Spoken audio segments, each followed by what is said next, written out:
Hello guys, आज मैं एक नया मानवा स्टार्ट करने वाला हूँ। उसका नाम है इनविंसिबल स्वॉर्ड सेंट। और इस मानवा के स्टार्टिंग में हम एक बड़े से माउंटेन को दिखाया जाता है और उस बड़े से माउंटेन के ऊपर एक छोटा सा पीक है, उसका नाम है मुंडेन पीक। और उस मुंडेन पीक के अंदर यहाँ पर एक मार्शल आर्ट ग्राउंड है जिसके अंदर काफी सारे डिसेबल वहां पर आकर ट्रेन करते हैं। तभी हमें दिखाया जाता है कि वहां पर उसी ट्रेनिंग ग्राउंड के अंदर यहाँ पर एक डिसेबल कड़ी मेहनत कर रहा होता है अपने आप को काफी ज्यादा ताकतवर बनाने के लिए। तभी कुछ बंदे वहां पर आ रहे होते हैं और उन बंदों का लीडर बोलने लगता है कि एक सेकंड मुझे लगा था कि यहाँ पर कोई चोमू ट्रेन कर रहा, पर यहाँ पर तो हमारे यांगी ट्रेन कर रहा है। और तभी उस लीडर की तरफ देखते हैं, उस बंदे का नाम जी-डू होता है और उसके साथ दो और बंदे भी आ चुके होते हैं। उनमें से एक बंदे का नाम गाओ कियांग होता है और दूसरे बंदे का नाम ली गे होता है। तभी वो ली गे बोलने लगता है कि मुझे नहीं लगता वो कमीना यांगी यहाँ पर आकर ट्रेन कर रहा है, बल्कि मुझे लगता है कि उसको कोई पनिशमेंट मिल चुका होगा, इसीलिए यहाँ पर आकर वो यहाँ पर ये ट्रेनिंग ग्राउंड को पूरी तरह से क्लीन कर रहा है। और ये सुनने के बाद ये जी-डू हंसने लगता है। इसके बाद बोलने लगता है कि अब मुझे समझ आ गया तो यांगी यहाँ पर का क्लीनिंग का काम कैसे चल रहा है, क्योंकि यहाँ पर हम लोग ट्रेन करने वाले हैं, तो इसलिए तुम यहाँ पर अच्छी तरह से क्लीन करो, वरना वहां पर हमारे एल्डर नहीं बल्कि मैं ही खुद ही आकर तुम्हें पूरी तरह से सजा दूंगा। और तभी हम अपना मेन कैरेक्टर की तरफ देखते हैं, इसका नाम यांगे होता है। और ये तीनों कमीनों को देखने के बाद ये अपने मन में सोचने लगता है कि अरे बाप रे, ये तो जीडो और इसके दो चमचे निकल गए। मुझे लगा था कि कोई बड़ा बंदा यहाँ पर आ गया, और यहाँ पर मुझे अच्छी तरह से पता है कि ये कमीना यहाँ पर आकर इतना ज्यादा ओवर एक्शन इसीलिए कर रहा है क्योंकि इसका कजिन यहाँ पर इसी सेक्ट एक आउटर डिसेबल है। और उतना ही नहीं बल्कि इसका फादर इसी सेक्ट के लिए काम करता है, पर वो एक एल्डर नहीं बल्कि वो भी एक सर्वेंट है। फिर भी यहाँ पर आकर ये सारे ओवर एक्शन करता है हमारे सामने। और नॉर्मली ये बंदा हमेशा यहाँ पर आता है और आने के तुरंत बाद कोई ना कोई बंदे को देखकर उसको पूरी तरह से बुली करता है। और मुझे ऐसा लग रहा है कि आज ये बंदा मेरे से पंगा लेने के बारे में सोच रहा है। अगर ऐसी बात अच्छी बात है, क्योंकि जो भी बंदा मुझसे पंगा लेता है उसको मैं नंगा करके ही छोड़ूंगा। और ये सोचने के तुरंत बाद ही ये एक झाड़ू ले लेता है। इसके बाद वो झाड़ू को जमीन पर जोर से मार लेते हैं, इसके वजह से वहां पर जोर से आवाज चलने लगता है। और इसके बाद बोलने लगता है कि वेल, तुम तीनों यहाँ पर सही समय पर आए हो, क्योंकि यहाँ पर ये बैटल अरीना काफी ज्यादा बड़ा है, तो इसलिए मुझे भी काफी ज्यादा तकलीफ हो रही है यहाँ पर क्लीन करने में, तो इसलिए तुम तीनों मेरा मदद करो। वैसे भी ये बैटल अरीना काफी ज्यादा बड़ा है, तो इसलिए हम इसको 4 पार्ट्स में डिवाइड करेंगे और एक एक पार्ट के अंदर एक एक बंदा क्लीन करेंगे। तो तुम लोगों को इसके बारे में क्या ख्याल है? और ये बात सुने तुरंत बाद ही वो जीडू और उसके साथ दो बंदे पूरी तरह से चौंक जाते हैं। और उसके तुरंत बाद ही वो जीडू और उसके साथ दोनों बंदे पूरी तरह से हंसने लगते हैं। इसके बाद बोलने लगते हैं कि मुझे पहले लगा था कि अब तुम्हारे अंदर डेंडियंस ही पूरी तरह से बर्बाद हो गए, पर इसे देखने के बाद और सुनने के बाद मुझे लग रहा है कि तुम्हारे डेंडियंस के साथ तुम्हारे दिमाग भी पूरी तरह से बर्बाद हो गए हैं। और ये सुनने के बाद एक गांव की अंग उसका मजाक उड़ाते हुए बोलने लगता है कि सीनियर ब्रदर डू, आप ऐसा कैसे कह रहे हैं, क्योंकि ये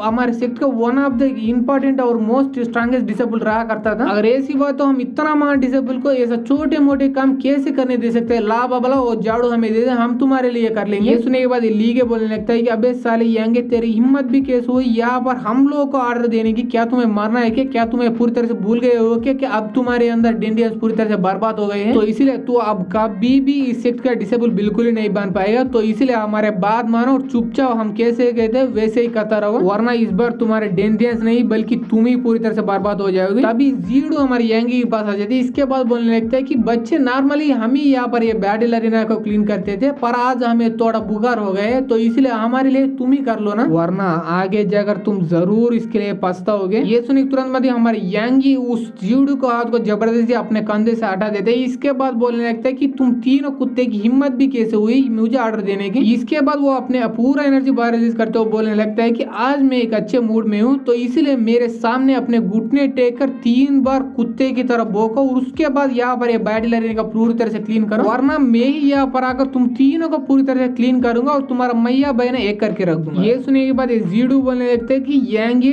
कमीने कह के, क्या तुम्हें सच में लगता है कि तुम अभी भी एक आउटर डिसेबल हो, इसीलिए तुम हमें इतना ज्यादा ऑर्डर कर रहे हो? पर मैं तुम्हें फिर से याद दिला रहा हूँ, तू पूरी तरह से अब हमारे जैसे एक सर्वेंट बन चुका और आगे जाकर तुम कभी भी आउटर डिसेबल बिल्कुल ही नहीं बन पाओगे, तो इसलिए हमारा बात मानो और हम आगे जाकर जो भी तुम्हें ऑर्डर दे उसको चुपचाप फॉलो करो, वरना आगे जाकर तुम्हें पूरी तरह से अंजाम बुरा होने वाला, आगे जाकर नहीं अभी भी तुम्हारा अंजाम बुरा होने वाला। ये बोलेंगे तुरंत बाद ही ये कियांग की तरफ देखने लगता है और ये इशारा देखने के तुरंत बाद ही गाओ कियांग अपना एक जोरदार मुक्का करने के लिए यांगे की तरफ काफी तेज से बनने लगता है। और इसे देखने के तुरंत बाद ही हमारे यांगे कुछ भी नहीं करता, वो बस अपना पूरा एनर्जी बाहर रिलीज करते हुए गुस्से से उस गाओ कियांग को देखने लगता है और उसी से उस गाओ कियांग को पूरी तरह से फट जाता है और उसका मुक्का बीच में रुक जाता है, कांपने लगता है और कांपते कांपते अपने मन में सोचने लगता है कि आज मुझे क्यों लग रहा है कि अगर मैं आज इस बंदे को अटैक करूं तो आज ही मेरा लास्ट दिन होने वाला है। यहाँ पर मैं पहले जैसा सा नल्ला बंदा अब नहीं रहा हूँ, मैं अब इतना ज्यादा ताकतवर बन चुका हूँ कि अगर इस बार होने वाले ट्रायल के अंदर मैं पार्टिसिपेट करूँ तो मैं जरूर इस बार एक आउटर डिसेबल बन सकता हूँ। फिर भी मुझे ये डेंटियन बर्बाद हुआ वीकलिंग से क्यों डर लग रहा है, मुझे समझ ही नहीं आ रहा। ये वहां पर कांपता ये सभी चीजों के बारे में सोच ही जा रहा था, उसके सामने लीग आ जाता है। इसके बाद बोलने लगता है कि अबे साले यांग हमारे बात मानो, इस बार हमारा लीडर यानी ब्रदर डू जरूर एक आउटर डिसेबल बन जाएगा और एक बार ऐसा हो जाएगा उसके बाद हम तीनों यहाँ पर हर रोज आएंगे और आने के तुरंत बाद ही तुम्हें पूरी तरह से परेशान करते ही रहेंगे। अगर तुम्हें ऐसा परेशान नहीं होने तो मैं तुम्हें अभी एक बम्पर ऑफर दे रहा हूँ, तुम अभी हमारे सामने आ जाओ और अपने घुटने पर बैठकर हमसे माफी मांगो। ये बंदा ये बोल ही जा रहा होता है, तभी हमारे यांग गुस्सा थी, इसके वजह से एक जोरदार मुक्का इसके फेस के ऊपर कर देते, इसके वजह से इसके दांत टूट जाता है और ये काफी दूर जाकर ऐसे गिर जाता है। और अचानक ये देखने के बाद इन दोनों की पूरी तरह से फट जाती है। इसके बाद ये जीडू चिल्ला के बोलने लगता है कि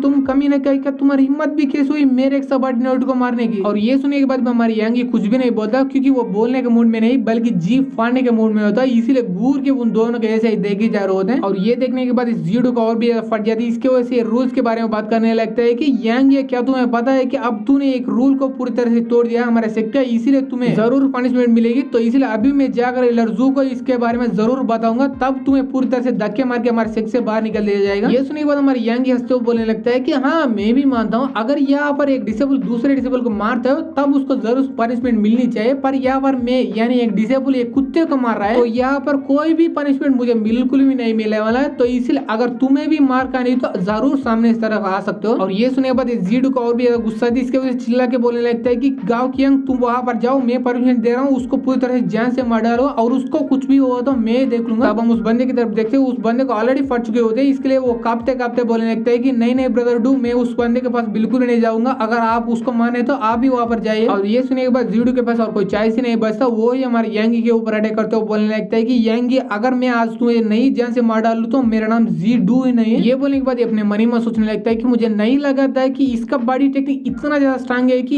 इसके डेंटियंस पूरी तरह से बर्बाद होने के बाद भी ये इतना ज्यादा स्ट्रांग बन चुका है। अगर ऐसी बात तो मुझे भी होल्ड बैक बिल्कुल नहीं करना चाहिए, अपना पूरा पावर यूज करके उसको अटैक करना चाहिए, वरना यहाँ पर मुसीबत मेरे ऊपर भी आ सकती है। ये सोचने के तुरंत बाद अपना पूरा एनर्जी यूज करते हुए जोरदार मुक्का हमारी यांगी के ऊपर अटैक करने के लिए उसके सामने की तरफ बढ़े जा रहा होता है। इसे देखने के बाद हमारी यांगी कुछ भी नहीं कर रहा होता है, बस ये बोले जा रहा होता है कि अगर आज मैं तुम्हें पूरी तरह से सबक सिखा के तुम्हें अपने घुटने पर बैठकर हम मेरे से माफी नहीं मांगवाता तो मेरा नाम भी यांग बिल्कुल ही नहीं है। और ये बोले तुरंत बाद ही अपना पूरा एनर्जी बाहर रिलीज कर रहा होता है। इसके बाद अपना पूरा एनर्जी अपने हाथों में ला रहा होता है, इसके वजह से उसके हाथों के चारों तरफ एक थंडर जैसा बने लगते हैं। और इसके बाद वो अपना पूरा एनर्जी पूरा फोर्स यूज करके उस बंदे के मुक्के की तरफ अपना मुक्का कर लेते हैं। इसके वजह से वो दोनों मुक्के आपस में ही टकरा जाते हैं, इसके वजह से एक बड़ा सा ब्लास्ट हो जाता है। और ब्लास्ट के बाद तब हम देखते हैं कि हमारे यांगी को कुछ भी नहीं हो चुका होता है, पर ये जीडू के हाथ को पूरी तरह से चोट लग जाता है और उसके मुंह के अंदर से भी खून आने लगते हैं। इसके वजह से चिल्ला के बोलने लगते हैं कि मेरा हाथ पूरी तरह से टूट गया, ऐसा कैसा हो सकता है। इसके बाद ये रोते रोते वो पूछने लगता है कि कमीना यांगी मुझे सच सच बताओ, क्या तुम्हारे बॉडी के अंदर सच में डेंटियंस बर्बाद हो गई या तुम पूरी तरह से नाटक कर रहे हो? क्योंकि मुझे अच्छी तरह से पता है कि जो भी डेंटियंस बर्बाद हुआ बंदा इतना फोर्स से कोई भी मुक्का बिल्कुल ही नहीं मार सकता, तो इसलिए मुझे सच सच बताओ। और तभी हम यांगी की तरफ देखते हैं, वो यांगी की पंच की वजह से वो जीडू कितना ज्यादा चौक चुका होता है, उससे काफी हद तक हमारी यांगी चौक चुका होता है, क्योंकि उसको बिल्कुल ही समझ नहीं आ रहा इतना फोर्स उसके अंदर से कहां से आ रहे हैं। इसके वजह से अपने मनी में सोचने लगता है कि मैंने सोचा था कि अपना पूरा फोर्स यूज करके इसको जैसे तैसे चोट पहुंचा सकता हूँ और उसका पूरी तरह सबक सिखा सकता हूँ, पर अब मुझे ऐसा लग रहा है कि मेरे अंदर से कोई मिस्टीरियस एनर्जी बाहर आना चाहते हो, बाहर आने के तुरंत बाद ही कोई बंदे को पूरी तरह से बर्बाद करना चाहते हो, पर ये मिस्टीरियस एनर्जी कहां से आ रहा है, क्यों आ रहा है, मुझे बिल्कुल ही समझ ही नहीं आ रहा है। ये वहां पर खड़े होकर सब सोच ही जा रहा होता है, तभी ली के पीछे से स्नीक अटैक करने की कोशिश कर रहा होता है। इसे देखने के तुरंत बाद हमारे यांगी उसके फेस के ऊपर एक जोरदार किक कर देता है, इसके वजह से वो नीचे गिर जाता है। इसके बाद हमारे यांगी उन तीनों के लीडर को देख के बोल रहा होता है कि अबे साले आगे जाकर अगर तुम मेरे सामने आने की कोशिश भी करेगा तो उसके बाद तुम्हारा अंजाम इससे काफी हद तक बुरा होने वाला है, तो इसलिए ये बात याद रख। और ये बोल के पीछे मुड़कर जा ही जा रहा होता है। जाते जाते अपने अंदर की एनर्जी को महसूस करते हुए अपने मनी में सोचने लगता है कि मुझे ऐसा लग रहा है कि मेरे डेंटियंस बर्बाद होने के बाद भी मेरे बॉडी के अंदर थोड़ा बहुत जुआन की बचा हुआ है। और यहाँ पर गए इस जुआन की को कोई अलग मिस्टीरियस एनर्जी मत समझना, बल्कि ये नॉर्मल सा की है, पर यहाँ पर जुआन की बोला गया, इससे ज्यादा कुछ भी नहीं। ये सोचने के तुरंत बाद ही वो जमीन पर बड़ा हुआ झाड़ू को उठा देता है, इसके बाद गाँव की की तरफ फेंक देता है। इसके बाद बोलने लगता है कि अब से कमी न कही के तुम तीनों मेरे काम कर रहे हो, अगर तुम लोगों को कोई एतराज हो तो अभी बोल सकते हो, मैं तुम लोगों को फिर से एक फ्री मार्शल आर्ट डेमोन्स्ट्रेशन दूंगा फ्री मुक्के की, और उसके बाद तुम लोग अच्छी तरह से काम खत्म करना सीख लोगे। अगर तुम लोग को फ्री मार्शल आर्ट डेमोन्स्ट्रेशन नहीं चाहिए तो चुपचाप तुम तीनों यहाँ पर ये पूरी मार्शल आर्ट को अच्छी तरह से क्लीन करो आगे से। और ये सुनने के बाद लीगे की और भी फट जाती है। इसके बाद ये अपने मन ही मन सोचने लगता है कि ऐसा कैसे हो सकता है कि मुझे पूरा यकीन है कि इसके अंदर की डेंडियस पूरी तरह से बर्बाद हो चुके हैं। तो इसके पास इतना ज्यादा ताकत कैसे आ चुका है? एक सेकंड कहीं इसका डेंडियस बर्बाद होने के बाद भी इसके अंदर थोड़ा बहुत की तो नहीं बचा, इसके वजह से ये इतना ज्यादा उछल रहा है। अगर ऐसी बात तो अब जूडू के ऊपर अटैक करने की वजह से उसके अंदर बचा कुछ की भी खत्म हो चुका होगा। ये अगर ऐसी बात तो यही मेरे लिए परफेक्ट चांस है उससे बदला लेने का और उसको सबक सिखाने का। ये सोचता वो वहां पर पड़ा हुआ झाड़ू को उठा लेता और उसी झाड़ू को लेके अपना पूरा एनर्जी उसके अंदर डाल के एक जोरदार अटैक करने के लिए हमारे यांगी की तरफ पीछे की तरफ बढ़ने लगते हैं। पर अचानक वो कुछ ऐसा नोटिस कर लेते हैं, इसके वजह से उसको और भी ज्यादा फट जाते हैं क्योंकि जिस झाड़ू को यूज करके वो हमारे यांगी के ऊपर अटैक करने की कोशिश कर रहा होता है वो झाड़ू काफी ज्यादा भारी हो चुके होते हैं। इसके वजह से वो बिल्कुल ही उस झाड़ू को उठा नहीं पा रहा होता है। इसके वजह से चिल्ला के बोलने लगता है कि मुझे लगा था कि मैं अपना छोटा एक्सकैलिबर को भी नहीं उठा पा रहा, पर अब मुझे पता चल रहा है कि मैं अब इस झाड़ू को भी नहीं उठा पा रहा, पर मुझे समझ नहीं आ रहा मैं इसको क्यों उठा नहीं पा रहा हूँ। ये सुनने के बाद हमारे यांगे बोलने लगता है कि क्यों तुम पूछो, वो काफी ज्यादा सिंपल है क्योंकि वो झाड़ू काफी ज्यादा हेवी है, क्योंकि मैं उस झाड़ू को काफी ज्यादा हेवीएस्ट मेटल यानी बेसल्ट मेटल से पूरी तरह से बना चुका हूँ, क्योंकि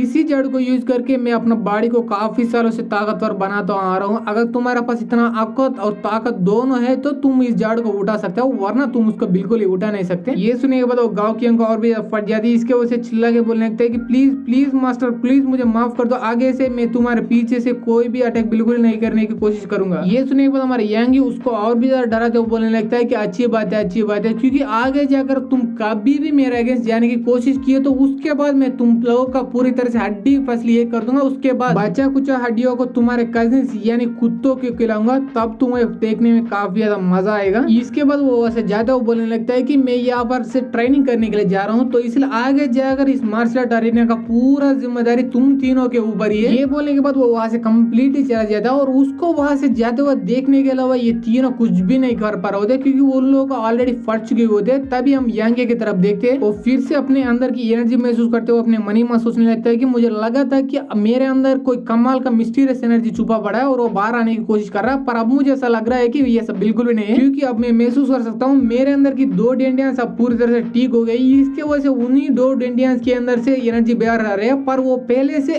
थोड़ा अलग है, इसके वजह से मुझे थोड़ा बहुत अलग लगा। और वो वहां से जाने के बाद ये जीडू काफी ज्यादा गुस्से से अपने मनी में सोचने लगता है कि कुत्ते का मैं ये सिमुलेशन को बिल्कुल भी अपने पूरी जिंदगी भर नहीं भूलूंगा, इसका बदला मैं जरूर लेके ही रहूंगा। एक बार सिर्फ एक बार मेरा कजिन यानी आउटर डिसेबल वापस आने दो, उसके बाद मैं उसको यूज करके तुम्हें पूरी तरह से तड़पा कर मैं खुद के हाथों से जान से मार डालूंगा। और तभी क्विंग फेंग पीक नाम का एक माउंटेन के ऊपर, उसी माउंटेन के ऊपर हमारे यांगी बैठकर अपना कल्टिवेशन को अच्छी तरह से कर रहा होता है। और ऐसे कुछ देर कल्टिवेट करने के बाद फाइनली वो अपना आग को लेता है। इसके बाद वो अपने मनी में सोचने लगता है कि मैं अपने पास में एक बार मेरा डेंडियस पूरी तरह से बर्बाद हो चुका था, इसके वजह से मैं काफी ज्यादा वीक पड़ चुका था। इसी देखने के बाद हमारे सेफ्टी के कुछ कमी ने इसी मौका का फायदा उठा के मुझे वहां से पूरी तरह से फेंक दिया एक कुत्ते की तरह। उसके बाद भी वो लोग बिल्कुल ही चुप नहीं बैठे क्योंकि उनमें से एक बंदा ये बोला था कि हमारे सेक्ट के यहाँ पर गार्ड का काम करने वाला बंदा भी तुमसे काफी ज्यादा स्ट्रांग है, तो इसलिए तुम जैसा नल्ले बंदे को हमारे सेक्ट की जरूरत बिल्कुल ही नहीं है। इसके बाद दूसरा बंदा ये बोलने लगा कि मैंने सुना था कि इसको हमारा सेक्ट लीडर पर्सनली जाकर बुला के ले गया है, कहीं यहाँ पर हमारे सेक्ट का कोई एल्डर का ये बंदा नाजायज तोला तो नहीं। और तभी यांगी सोचने लगता है कि इस अपमान का बदला मैं जरूर आगे जाकर लेके रहूंगा, और जो भी बंदा मेरे से पंगा लेगे तो उसके जरूर मैं नंगा करके ही रहूंगा। और तभी यहाँ पर ये फ्लैशबैक यही पर एंड हो जाता है और अब हम प्रेजेंट टाइम में आते हैं जहाँ पर हमारा यांगी कल्टिवेट कर रहा होता है और उसके साथ साथ ही सोच ही जा रहा होता है कि और जब से ये कांड हुआ तब से जो भी आउटर डिसेबल मेरे से डरता था, जो भी बंदा मुझे रेस्पेक्ट करता, वो सारे लोग मुझे देखकर पूरी तरह से हंसने लगे।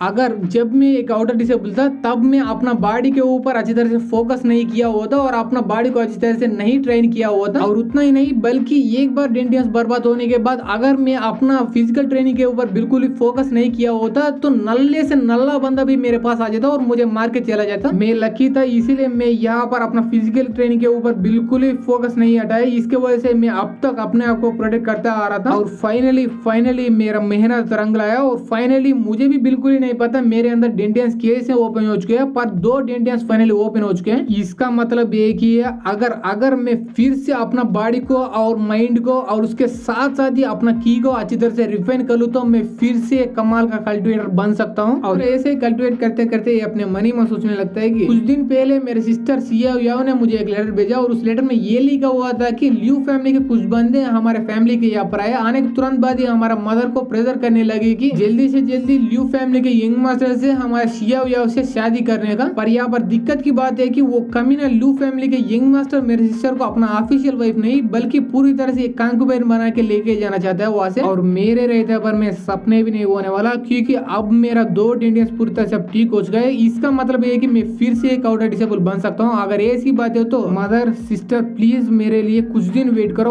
उसके बाद मैं एक आउटर डिसेबल बना के आऊंगा और आने के तुरंत बाद वो ल्यू फैमिली के बंदों को मैया बेने करके रख दूंगा। हमारे यंग इसके बारे में इतना ज्यादा सोच रहा होता है, तभी उसके पीछे से कोई लड़की जोर से चिल्लाते है मदद करो मदद करो। ये सुने तुरंत बाद अचानक वो पूरी तरह से हिल जाते हैं और तभी एक लड़की की आवाज फिर से सुनाई देने लगती है और वो लड़की चिल्लाने लगता है कि प्लीज प्लीज मेरा मदद करो कोई यहाँ पर आकर। और ये आवाज फिर से सुनने के बाद अपने मन ही में सोचने लगता है कि मैं जानबूझ के जहाँ पर नॉर्मल लोग ट्रेन करते हैं उससे काफी दूर आ चुका हूँ, फिर भी यहाँ पर कोई लड़की कैसे आ सकता है मुझे समझ ही नहीं आ रहा। और तभी उसके सामने एक लड़की आ रहा होता है और लड़की काफी तेज से भाग रहे होते हैं, भागते भागते चिल्ला रहे होते हैं कि प्लीज प्लीज मुझे मत खाना, मैं इतना भी टेस्ट बिल्कुल भी नहीं लगती। और इस लड़की को अचानक देखने के बाद हमारा यंग ये थोड़ी देर के लिए चौंक जाती है। इसके बाद हमारा राइटर से प्रेयर करने लगता है कि राइटर प्लीज इस लड़की को जैसे भी करके मेरा गर्लफ्रेंड बना दे, उसके बाद तुम जो कहते हो वैसे करने के लिए मैं तैयार हूँ। और तभी हम फाइनली उस लड़की की तरफ देखते हैं, उसका नाम बोआ हैंकॉक नहीं बल्कि बोआ होता है। और वो लड़की चिल्लाते चिल्लाते आ रहा होता है कि ग्रैंडपा प्लीज मुझे सेव कीजिए वरना मैं यहीं पर मर जाऊंगी। और तभी ये लड़की रोते रहते हुए हमारी यंग को देख लेते हैं और हमारी यंग एक सर्वेंट के कपड़े पहन चुका होता है, इसीलिए ये उसको सर्वेंट समझती है। इसके बाद ये चिल्ला के बोलने लगते हैं कि सर्वेंट तुम्हें अभी ऐसे भागना पड़ेगा क्योंकि मेरे पीछे एक बड़ा सा स्नेक पड़ा हुआ है, अगर वो तुम्हें देख लिया तो मेरे साथ तुम्हें भी वो खा जाएगी। ये सुनने के बाद हमारी यंग बोलने लगता है कि मुझे स्नेक से बिल्कुल भी डर नहीं लगता क्योंकि मेरे पास भी एक बड़ा सा स्नेक है। ये सुनने के बाद वो लड़की समझ जाती है वो किस स्नेक के बारे में पता रहा है। इसके वजह से वो वहां से भागते भागते चिल्ला के बोलने लगता है कि अबे साले परवट कहेगा, अगर ऐसी बात तो तू यही पर मर जा और वो स्नेक यही पर तू एक आ जाएगी। अगर तुम्हारा किस्मत यहाँ पर अच्छा है तो तुम्हारा हाथ या पैर की कोई बोन तो बाहर निकालेगी और वही बोन्स को मैं दफना दूंगा। और ये बोल के बाय बोल के वो लड़की वहां से चली जाती है। इसे देखने के बाद हमारी यंग सोच रहा होता है कि मुझे लगा था कि राइटर मेरे प्रेयर की वजह से इस लड़की को तुरंत ही मेरे गर्लफ्रेंड बना देगा, पर ये लड़की तो मुझे पूरी तरह से गाली देके ऐसे चली गई। और यंग वहां पर खड़े हो सभी सोचों के बारे में सोच ही जा रहे होते हैं। तभी वो बड़ा सा स्नेक हिलने की वजह से इसके नीचे के ग्राउंड पूरी तरह से हिलने लगती है, इसके वजह से वो भी पूरी तरह से कांपने लगता है। इसके बाद हमारी यंग पीछे मुड़कर देखने लगता है, देखने के तुरंत बाद इसके पूरी तरह से फट जाती है। इसके बाद ये अपने मन ही में सोचने लगता है कि मुझे लगा था कि वो लड़की कोई बेचारी लड़की हो गई, इसीलिए छोटे मोटे स्नेक को देखने के बाद भी इतना ज्यादा डर कर भाग रहे होगी और छोटे से सांप को बड़े सांप समझ रहे होगी, पर ये तो बड़े सांप नहीं बल्कि बड़े सांप का बाप निकल गया। और तभी हम उस स्नेक की तरफ देखते हैं, वो काफी ज्यादा बड़ा स्नेक हो चुका होता है और उसका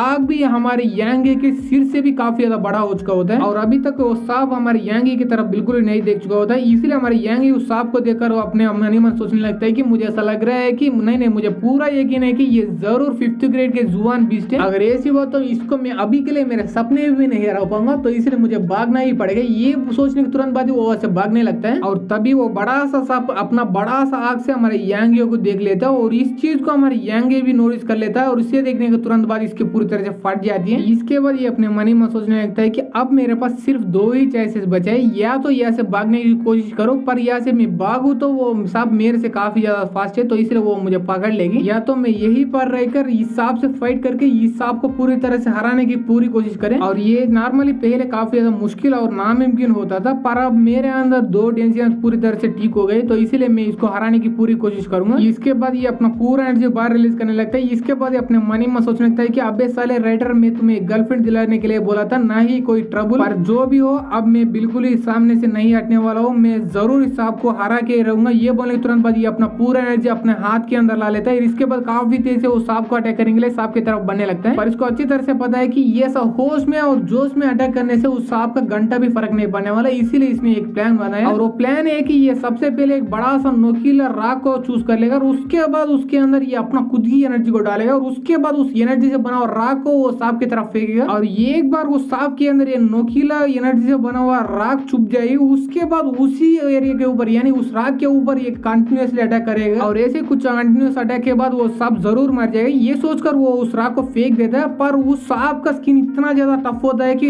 एक बार वो राख उस स्किन को टच करता है वो राख टुकड़े टुकड़े में बच जाता है क्योंकि वो स्किन काफी ज्यादा टफ होता है। पर वो सांप को इसके वजह से थोड़ा बहुत दर्द होता है, इसके वजह से उसको काफी ज्यादा गुस्सा आता है और गुस्से से हमारे यांगी की तरफ देखने लगता है। इसे देखने के तुरंत बाद हमारे यांगी को पूरी तरह से दुनिया हिल जाती है। इसके वजह से गाना गाने लगता है कि उसकी तो डिफेंस स्ट्रांग निकल गए और मेरी तो मुंह तो निकल गए। पर ये गाना इस बड़े से साहब को बिल्कुल ही पसंद नहीं आता, तो इसीलिए गुस्से के मारे काफी तेज से यांगी की तरफ बढ़ने लगते हैं और वो इतना तेज से बढ़ने लगते हैं कि इसके मुंह और हमारे यांगी के मुंह ऑलमोस्ट किस करने के रेंज में आ जाता है। पर वो सब उसको किस करना बिल्कुल ही पसंद नहीं करता, बल्कि उसको खाना पसंद करता है, तो इसलिए इसको खाना की पूरी कोशिश करता है। पर उस सांप को रामी खाना बिल्कुल ही पसंद नहीं होता है, तो इसलिए उसको यानी हमारे यांगी को पहले पॉइजन से बना हुआ तेल के अंदर पूरी तरह से डुबाना चाहते हैं, इसीलिए उसको अपने मुंह के अंदर से पूरी तरह से पॉइजन फेंक देती है हमारे यांगी की तरफ। और हमारे यांगी जैसे तैसे करके अपना फेस और अपना बॉडी को पूरी तरह से प्रोटेक्ट करता है, पर इसके वजह से यानी उस पॉइजन की फोर्स की वजह से ये काफी दूर जाकर एक पेड़ से टकरा जाता है और इस टकराहट की वजह से वो पेड़ भी टूट जाता है और वो पेड़ को भी तोड़कर काफी दूर जाकर एक और पेड़ के यहाँ पर आकर गिर जाता है और इसके वजह से हमारी यांगी को काफी चोट लग जाता है और पॉइजन भी इसके चारों ओर ऐसा घूमने लगते हैं धुआं के फॉर्म में। और इसे देखने के बाद हमारे यांगी अपना मनी मन सोचने लगता है कि मुझे लगा था कि मेरे पास पहले दो ऑप्शन है, या तो फाइट करूं या तो भागो यहाँ से, पर अब मुझे पता चल रहा है कि तब और अब मेरे पास सिर्फ एक ही चॉइस था, वो चॉइस है मरना। मैंने पहले कहीं सुना था कि लड़के नॉर्मली यूं ही नहीं आते बल्कि कोई ना कोई मुसीबत तो लेके आते हैं, पर मुझे अब पता चल रहा है कि वो बात 100% सच है। हमारी यांगी वहां पर बैठकर ये सारे चीजों के बारे में सोच ही जा रहे होते, तभी फिर से वहां पर वो आ जाता है और इसके बाद बोलने लगते कि सर्वेंट मैंने तुम्हें पहले ही बोल दिया कि उस बड़े से सांप से तू बिल्कुल ही फाइट नहीं कर पाओगे, तो इसलिए यहाँ से तुम तुरंत ही भाग जाओ वरना तू यहीं पर मर जाएगी, वो भी फालतू में। ये सुनने के बाद हमारी यांगी मुस्कुराने लगता है। इसके बाद बोलने लगता है कि क्या लड़की, क्या तुम्हें लगता है कि अभी के सिचुएशन में मैं यहाँ से भाग सकता हूँ? ना,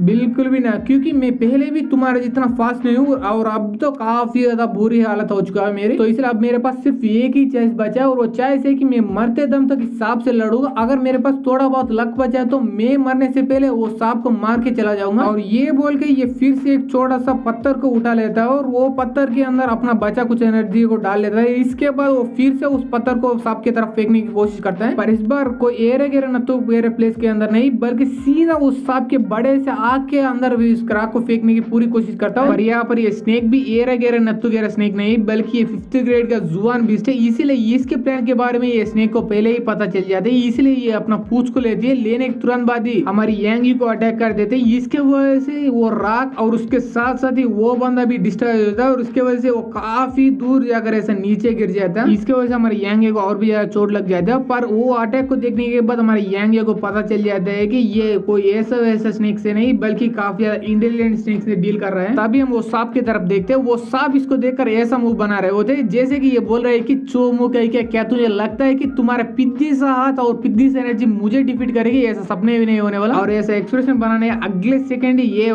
काम पूरी तरह से खत्म करने के लिए अपना पूंछ फिर से ले लेते हैं और हमारी यांगी को जोरदार अटैक करने के लिए उसके तरफ बढ़ने लगते हैं, पर हमारी यांगी जैसे तैसे बच जाता है उस पूंछ से। इसके वजह से वो बड़ा सा पूंछ जाकर एक बड़ा सा ट्री को अटैक कर देती है। इसके वजह से वो ट्री पूरी तरह से बर्बाद हो जाता है और उसके बाद हमारे यांगी उस ट्री की तरफ देखने लगते हैं। इसके वजह से उसको पूरी तरह से फट जाती है मनी मन। इसके बाद ये अपने मनी मन सोचने लगता है कि अरे बाप रे, मैंने सही समय पे यहाँ पर डाज किया वरना उस बड़े से ट्री के कैसे टुकड़े टुकड़े हुए उससे भी ज्यादा टुकड़े टुकड़े मेरे हो जाते। तभी वो बड़ा सा पेड़ का एक बड़ा सा टुकड़ा आकर इसका पैर को लग जाती है, इसीलिए वो नीचे तुरंत ही गिर जाता है और वहां पर ऑलमोस्ट बेहोश होने वाला होता है, पर जैसे तैसे करके अपने आप में होश में रख लेता है। इसके बाद ये जैसे तैसे करके खड़ा हो जाता है। इसके बाद ये अपने मनी में सोचने लगता है कि मैंने पहले ये सोचा था कि मैं मरने से पहले इसको कम से कम काफी गहरा चोट तो जरूर पहुंचाऊंगा, पर अब मुझे ऐसा लग रहा है कि मैं तब सिर्फ वहां पर बड़े बड़े सपने देख रहा है, क्योंकि वो 5th ग्रेड जुआन बीस्ट के बीच और मेरे बीच काफी ज्यादा स्ट्रेंथ की अंतर है। और तभी हम उस बड़े से सांप की तरफ देखते हैं, उसका एक्सप्रेशन ये सब बना चुके होते हैं कि वो नॉर्मली इसको मारना नहीं चाहती बल्कि इसके साथ मारने से पहले खेलना चाहती है। और ये एक्सप्रेशन देखने के बाद हमारे यांगी को फिर से काफी ज्यादा गुस्सा आता है, इसलिए वहां पर नीचे पड़ा हुआ एक नोकीला ब्रांच को ले लेता है। इसके बाद ये अपने मनी मन सोचने लगता है कि मेरे पहले 2 प्लान पूरी तरह से बर्बाद हो गए, फिर भी मैं हार मानने वाला में से बिल्कुल नहीं हूँ, तो इसलिए मुझे एक तीसरा प्लान को बनाना पड़ेगा। उस तीसरे प्लान के मुताबिक मैं इसके ब्लाइंड साइड में जाऊंगा, जब भी मुझे मौका मिले तब इसके वीकनेस ढूंढ के उस वीकनेस के ऊपर इस ब्रांच से पूरी तरह से अटैक करूंगा। अगर ये सक्सेस हुआ तो अच्छी बात है, वरना मुझे चौथा प्लान बनाना पड़ेगा। पर अगर तब तक मैं जिंदा हो तो ये सोचने के तुरंत बाद ही वो उस ब्रांच को ले लेता है और उसका ब्लाइंड साइड में जाता है। और तभी हमारे यांगी को उस बड़े से स्नेक के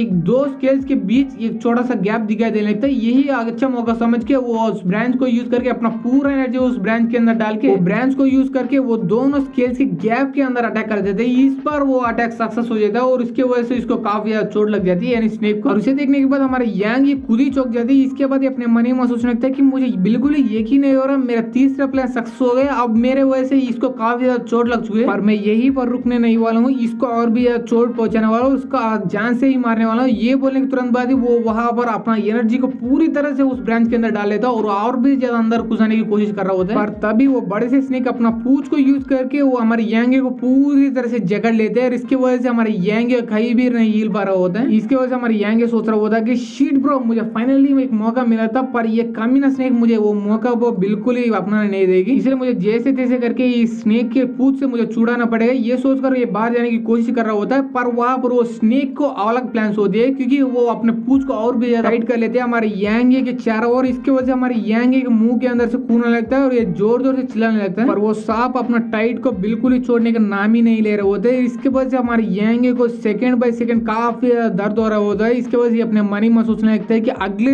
10 सेकंड के अंदर मुझे यहाँ से निकलना पड़ेगा, वरना यहाँ से मैं नहीं बल्कि मेरा आत्मा मेरा बॉडी से पूरी तरह से बाहर निकल जाएगा। ये सोचकर इसके बॉडी के अंदर कितना एनर्जी बचा हुआ था, वो सारे एनर्जी को अपना हाथ में डालकर उससे यानी उस पूंछ से छुड़ाने की पूरी कोशिश किए जा रहा होता है। पर तभी इसके अंदर वो पहले वाली मिस्टीरियस एनर्जी, मुझे ये एनर्जी यिंग यांग एनर्जी ऐसा लग रहा है, तो इसलिए आगे से मैं इसे यिंग यांग एनर्जी बोलूंगा। तो इसलिए ये यिंग यांग एनर्जी हमारे यांगे के बॉडी के अंदर से पूरी तरह से बाहर आने लगती है। इसके वजह से हमारे यांगे के बॉडी के चारों ओर ब्लू और रेड कलर की लाइटनिंग दिखाई देने लगती है। इसके बाद हमारे यांगे अपना पूरा एनर्जी वो यिंग यांग एनर्जी अपना पंच के ऊपर यूज कर लेते हैं। इसके बाद एक जोरदार मुक्का उसके पूंछ के ऊपर कर देते हैं। इसके वजह से उसके पूंछ को काफी ज्यादा चोट लग जाती है। इसके वजह से हमारे यांगे को वो बड़े से सांप छोड़ देते हैं। इसके वजह से हमारे यांगे नीचे की तरफ आने लगता है और ये सारे कांड को एक पेड़ के पीछे छुप कर ये लड़की यानी बोवा देख रहे होते हैं और देखते देखते ये पूरी तरह चौक भी रहे होते हैं क्योंकि जिस मिस्टीरियस एनर्जी को यूज करके हमारे यांगे उस स्नेक के ऊपर अटैक किया होता है उस एनर्जी के बारे में इस बोवा को पता है। इसलिए सोच रहे होते हैं कि अरे बाप रे, ये तो पांचों एलिमेंट सबसे स्ट्रॉन्गेस्ट और सबसे कमाल का एनर्जी है, गोल्डन मिस्टिकल एनर्जी। पर मुझे ये बिल्कुल समझ नहीं आ रहा है कि इतना ज्यादा कमाल का एनर्जी एक सर्वेंट के पास कैसे आ गया। ये सब चीजों के बारे में ये सोची जा रहे होते, तभी हमारा यांगे वो सारे कमाल का एनर्जी को यूज करके वो सांप के ऊपर अटैक किए ही जा रहा होता है। इस बार हमारे यांगे के मुक्के उसके ऊपर असर कर रहा होता है और इसके वजह से उसको काफी ज्यादा चोट भी लग रहे होते हैं, इसलिए ये जोर जोर से चिल्लाने स्टार्ट कर देते हैं और इसके वजह से फिर से हमारे यांगे के ऊपर पूंछ से अटैक करने के लिए इसके तरफ बनने लगते हैं। पर इसे देखने के बाद हमारे यांगे उसको आसानी से इस बार डांच कर लेते हैं। उतने में वो पेड़ के पीछे से बोवा आ जाता है। इसके बाद ये बोलने लगते हैं कि लिटिल सर्वेंट बिल्कुल भी अटैक करना नहीं छोड़ना, वरना वो यहाँ से भाग जाएगी, तो इसलिए उसको अटैक करते रहना और मैं तुम्हें मदद करूंगा। इसे देखने के बाद हमारे यांगे उसको चिढ़ाते हुए बोलने लगते ओके ओके, तो तू अभी तक यहाँ पर है, मुझे लगा था कि मुझे यहाँ पर मरवा चुके हो तो इसलिए यहाँ से तुम भाग चुकी होगी, पर तो अभी तक तू यहाँ पर है। ये सुनने के बाद ये बोवा अपने बैग के अंदर से कोई तालिस्मैन को निकाल लेता है और उसके बाद हमारे यांगे के पीछे अटैच कर लेते हैं। इसके बाद बोलने लगते हैं कि इतना भी ज्यादा मुझे चिढ़ाने की कोई भी जरूरत नहीं, मुझे अच्छी तरह से पता है कि मेरे वजह से अब तू इतना ज्यादा मुसीबत में है, तो इसलिए ये तालिस्मैन लो और जाकर फाइट करो, तब तुम जरूर जीत जाओगे। और तभी हमारे यांगे की बॉडी के अंदर एनर्जी और भी ज्यादा बढ़ने लगते हैं और वो और भी ज्यादा ताकतवर महसूस करने लगते हैं। इसके वजह से अपने मन ही में सोचने लगता है कि अब मुझे ऐसा लग रहा है मैं फाइनली उस बड़े से स्नेक को अच्छी तरह से हरा सकता हूँ। पर असल में ये क्या है, ये सुनने के बाद वो जवाब देने लगते हैं कि ये मेरा मीडियम ग्रेड पावर तालिस्मैन है, अगर मैं इस तालिस्मैन को किसी के ऊपर लगा दूं तो उसके अंदर पावर दुगना हो जाएगा, पर मैं महसूस कर सकता हूँ तुम्हारी अंदर की एनर्जी दुगना नहीं बल्कि पूरी तरह से 5 गुना हो गए। ऐसा लग रहा है कि ऐसा गोल्डन मिस्टिकल एनर्जी की वजह से हो रहा है। और ये सारे बात सुनने के बाद हमारे यांगे फिर से उस स्नेक को अटैक करने के लिए उसके तरफ बनने लगते हैं और इसे देखने के बाद ये बोआ फिर से अपने मन ही मन सोचने लगता है कि या मैं अब देख रहा हूँ मेरा ग्रैंडपा सच ही बोल रहे थे, अगर किसी के पास ये गोल्डन मिस्टिकल एनर्जी हो तो वो बंदा इस पूरी दुनिया को हिलाने जितना ताकत रखता है और औकात भी रखता है। और तभी हम यांगे की तरफ देखते हैं, वो अपना एक जोरदार मुक्का तैयार करते हो अपने मन ही मन सोचने लगता है कि मैं अपना पूरा एनर्जी इसी मुक्के के अंदर डालूंगा और इस मुक्के की वजह से वो स्नेक मर गई तो मर गए, वरना अगले अटैक करने जितना पावर तो मेरे पास है पर उतना ज्यादा ताकत बिल्कुल नहीं है क्योंकि मैं काफी ज्यादा थक गया हूँ। ये बोलने के तुरंत बाद ये अपना पूरा एनर्जी यूज करके वो उस बड़े से स्नेक के सिर के ऊपर एक जोरदार अटैक कर देता है और उस एक ही अटैक की वजह से वो स्नेक जोर जोर से चिल्लाने लगता है और थोड़ी देर के बाद पूरी तरह से वहीं पर नीचे गिर कर मर जाता है। और उसे देखने के बाद हमारे यांगे खुश होकर चिल्ला के बोल रहा होता है कि मैंने फाइनली 5th ग्रेड का जुआन बीस्ट को पूरी तरह से मार दिया है। अगर सच बोले तो मुझे भी यकीन नहीं हो रहा, पर मुझे यकीन करना ही पड़ेगा क्योंकि मैं अब फाइनली इतना ज्यादा स्ट्रांग बन चुका हूँ। और तभी हम बोवा की तरफ देखते हैं, वो बोवा सीधा वो स्नेक के लाश के पास जाते हैं, इसके बाद उसको लात मारने लगते हैं, इसके बाद उसको गाली देके बोलने लगते हैं कि तुम्हारी माँ का, तुम्हारे बहन का, तुम्हारा पूरा खानदान का, तुम्हारी हिम्मत भी कैसे हुई मुझ जैसा नाजुक और ब्यूटीफुल लड़की को चेस करके उसको जान से मार के खाने की कोशिश करने की, इसीलिए ये बोल के उसको और भी लात मार देती है। और जब उसका गुस्सा ठंडा हो जाए उसके बाद वो अपने बैग के अंदर से कोई बॉटल को निकाल लेती है। इसके बाद बोलने लगता है कि अब फाइनली तुम्हें रिफाइन करने का समय आ चुका है। ये बोलने के तुरंत बाद वो उस बॉटल के ढक्कन को खोले थे। इसके वजह से उस बड़े से सांप की एनर्जी और आत्मा उस बॉटल के अंदर जाने लगता है और उसके बाद एक बार वो प्रोसेस कंप्लीट हो जाए ये बोआ हमारी यांग की तरफ देखने लगते हैं। इसके बाद बोलने लगते हैं कि सर्वेंट मेरा नाम बोआ है और जैसे कि तुम देख सकते हो मैं एक रूइन मास्टर हूँ। वेल तुम्हारा नाम और तुम्हारा काम और तुम कहाँ पढ़ते हो ये सारे चीजों के बारे में पूछने से पहले मैं तुमसे ये पूछना चाहता हूँ कि इस बड़े से स्नेक को देखने के बाद तुमने क्यों नहीं भागा। और ये क्वेश्चन को पूछने के बाद ये फिर से अपने बैग के अंदर से कोई ऐसा स्क्रोल को निकाल लेते हैं और स्क्रोल के अंदर से कुछ ऐसा ग्रीन कलर की एनर्जी बाहर आने लगता है और वो ग्रीन कलर की एनर्जी कोई और नहीं बल्कि हीलिंग एनर्जी होते हैं। और उसी हीलिंग एनर्जी को यूज करके ये लड़की हमारी यांगे को पूरी तरह से हील करने की कोशिश किए जा रहे होते हैं। और वैसे ही कुछ देर के बाद फाइनली फिर से ये पूछने लगते हैं कि सर्वेंट मैं फिर से तुमसे पूछ रहा हूँ तुमने इस सांप को देखने के बाद क्यों नहीं भागा और इस सांप से क्यों इतना मरते दम तक फाइट करने की कोशिश किया है। तो क्या ये सब तुम मुझे प्रोटेक्ट करने के लिए यानी मेरे लिए किया है क्या। ये सुनने के बाद हमारी यांगी अपने मन ही मन सोचने लगते हैं कि पहली बात है कि मुझे बिल्कुल ही नहीं पता था कि इस लड़की के पीछे इतना बड़ा सांप पड़ा हुआ होगा वरना मैं सबसे पहले इस लड़की से पहले भी मैं भाग जाता और ऐसा हीरो बनने की बिल्कुल भी कोशिश नहीं करता। पर अगर ये बात और ये सच्चाई मैं इस लड़की को बताऊं तो ये लड़की मुझे यहीं पर छोड़ के चले जाएगी तब मेरा वुंड्स ऐसे रह जाएगा। इसलिए मुझे झूठ बोलना ही पड़ेगा। और ये सोचने के तुरंत बाद ये बाहर की तरफ बोलने लगता है कि मैं एक सच्चा मर्द हूं और एक सच्चा मर्द होने के नाते तुम जैसे मासूम और ब्यूटीफुल लड़कियों को मुसीबत से बचाना मेरा एक रेस्पॉन्सिबिलिटी है। तो इसीलिए मैंने बचाई इससे ज्यादा कुछ भी नहीं। अगर ऐसा प्रोटेक्ट करते करते मैं मर भी जाऊँ तब भी मुझे कुछ ज्यादा डिसअपॉइंट नहीं होने वाला क्योंकि मैं यहाँ पर तुम जैसे लड़कियों को प्रोटेक्ट करते करते मर गया ऐसा गर्व से मर जाऊंगा। ये सुनने के बाद ये बोआ थोड़ा मुस्कुराते हुए बोलने लगता है कि तुम्हारे बात है तो एरे गेरे नत्थु गेरे बंदे जैसे है पर यहाँ पर तुम्हारा एक्शन तो एक बड़ा सा हीरो जैसा है तो इसीलिए मैं तुम्हारे शुक्रिया अदा बोलना चाहता हूँ। ये सुनने के बाद हमारी यांगी अपने मनी में सोचने लगते हैं कि क्या ये लड़की मुझे गाली दे रही है या तारीफ करे मुझे समझ नहीं आ रहा। हमारी यांगी ये सारी चीजों के बारे में सोच ही जा रहे होते तभी ये लड़की बोआ बोलने लगता है कि मैं तुम्हारे बारे में और भी ज्यादा डिटेल में जानना चाहता हूँ पर उससे पहले मैं अपने बारे में और भी ज्यादा डिटेल में तुम्हें बताना चाहती हूँ। जैसे कि मैंने पहले ही बोल दिया था कि मेरा नाम बोआ है और मैं स्वार्ड सेक्ट का एक जीनियस रूइन मास्टर हूँ जिसने 14 साल की कम उम्र के अंदर ही मास्टर रैंक को अटेन कर चुकी है। और ये सुनने के बाद हमारी यांग थोड़ा चौंक जाती है। इसके बाद बोलने लगता है कि अरे बाप रे मास्टर ऑफ रूइंस वो भी 14 साल के अंदर ही काफी ज्यादा कमाल की लड़की हो तुम। ये बोलने के बाद ये अपने मनी में सोचने लगता है कि मैंने सुना था कि ये एक लड़की को वो भी छोटी बच्ची को master of fire ruins title दिया गया है। अगर ऐसी बात है इस लड़की को अपना गर्लफ्रेंड बनाने की कोशिश करके मैं अपने औकात से पूरी तरह से बाहर जा रहा हूँ। अगर ऐसी बात तो आगे जाकर मुझे अपना औकात में रहना पड़ेगा। तभी वो अपना हाथ आगे करते हुए बोलने लगते हैं कि हमेशा मुझे कोई ना कोई बंदा तो इम्प्रेस करने की कोशिश करता है या तो मुझे उसका गर्लफ्रेंड बनाने की इंटेंशन तो या मेरे थ्रू मेरे ग्रैंडपा को इम्प्रेस करके उसका डिसिपल बनाने की इंटेंशन से। पर तुम्हें यहाँ पर मेरे बारे में कुछ भी नहीं पता फिर भी तुमने अपना जान को खतरे में डालकर मुझे बचाने की पूरी कोशिश की और बचा भी लिया इसलिए मैं तुम्हारा दोस्त बनना चाहता हूँ। ये सुने तुरंत बाद ही हमारी यांग उससे हाथ मिला लेती। इसके बाद बोलने लगता है हाँ मैं भी तुमसे दोस्त बनना चाहती हूँ और तुमने पहले ही अपना नाम बता दिया और मैं अपना नाम बता देता हूँ। मेरा नाम यांग है और मैं इसी स्वार्ड सेक्ट का एक डिसेबल बनने वाला हूँ आगे जाकर। ये बोलने के बाद ये अपने मनी मन सोचने लगता है कि इस लड़की ने पहले ही बोल दिया था कि इस लड़की का उम्र 14 है इसका मतलब ये लड़की की उम्र और मेरा सिस्टर सिया का उम्र ऑलमोस्ट सेम ही है। इसके बाद ये उस लड़की से पूछने लगता है कि मैंने सुना था कि रूइन मास्टर काफी ज्यादा स्ट्रांग होते हैं और वो किसी भी बीस्ट को अपना कंट्रोल में ला सकती है अपना पावर को यूज करके पर तुमने ऐसा क्यों नहीं किया। और सबसे पहली बात है कि उस बड़े से स्नेक के पास तुम क्यों गए क्या उसको रिफाइन करने की कोशिश करने के लिए वहां पर गए हो क्या। ये सुनने के बाद वो लड़की शर्माते बोलने लगते हैं हाँ ये बात सच है कि रूइन मास्टर काफी ज्यादा स्ट्रांग होते हैं और उतना ही नहीं बल्कि मैं फाइनली 8th लेवल पर भी पहुंच चुका हूँ कुछ दिन पहले ही। पर यहाँ पर दिक्कत की बात है कि मेरे अंदर की